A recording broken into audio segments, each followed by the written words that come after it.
Если у вас натуральная елка, то природа вас не простит. Привет, меня зовут Лиза, и у меня никогда не было искусственной елки на Новый год. Об этом я рассказала в одном из своих роликов. Комментарии под которым меня достаточно сильно удивили. Ну что ж, давайте разбираться. И начнем мы, конечно же, с вопроса экологии. Мне стало реально интересно, что экологичнее, искусственная елка или натуральная. И я спросила у всезнающего Гугла. И вот что написано в Гугле.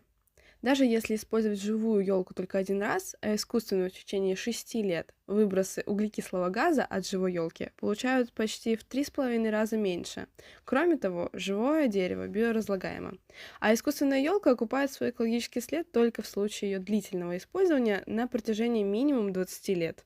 Но для того, чтобы елка была реально экологичной, ее нужно, конечно же, правильно срубить. А для этого нужен порубочный талон.